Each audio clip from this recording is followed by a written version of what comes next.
Samsung এবারও ফোনটি হঠাৎ বন্ধ হয়ে যায়। ফোনটি আমাদের কাছে নিয়ে আসলে আমরা সবকিছু এনালাইজ করে পাওয়ার এসিটি সমস্যা হবে এবং পাওয়ার এসিটি চেঞ্জ করি। তবে পাওয়ার এসিটি চেঞ্জ করার পর আসলে কাজটি হচ্ছিল না। পরবর্তীতে আমরা পাওয়ার এসি খুলে একটি লাইন শর্ট পাই এবং সেই শর্টটি রিমুভ করে আমরা পাওয়ার এসিটি পুনরায় লাগাই।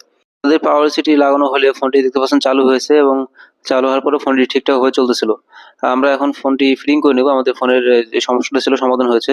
স্যামসাং এবার এই ফোনটি আমাদের কাছে ফুল ডেড অবস্থায় নিয়ে আসে। আমরা মাদারবোর্ড রিপেয়ার এর মাধ্যমে ফোনটি চালু করেছি। আমাদের এখানে সকল প্রকার মাদারবোর্ড রিপেয়ারের কাজ করা হয়। আপনারা ফোনের যেকোনো সমস্যার জন্য আমাদের সাথে যোগাযোগ করতে পারেন।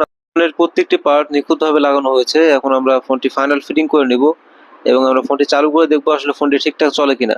এই ফোনটি কিন্তু নিশ্চয়ই দেখেছেন যে কিছুক্ষণ আগে একদম ডেড অবস্থায় ছিল। আমরা কিন্তু ফোনটি মাদারবোর্ড রিপেয়ার এর মাধ্যমে কাজটি সম্পূর্ণ করেছি। এখন কিন্তু ফোনটি একদম ঠিকঠাকভাবে চলতেছে। মোবাইল সার্ভিসিং সংক্রান্ত ভিডিও পেতে আমাদের চ্যানেলটি সাবস্ক্রাইব করে রাখবেন। আমাদের চ্যানেলে নিয়মিত মোবাইল সার্ভিসিং সংক্রান্ত ভিডিও আপলোড করে থাকি। ভিডিওটি ভালো লাগলে লাইক, কমেন্ট এবং শেয়ার করবেন। সবাই ভালো থাকবেন। আসসালামু আলাইকুম।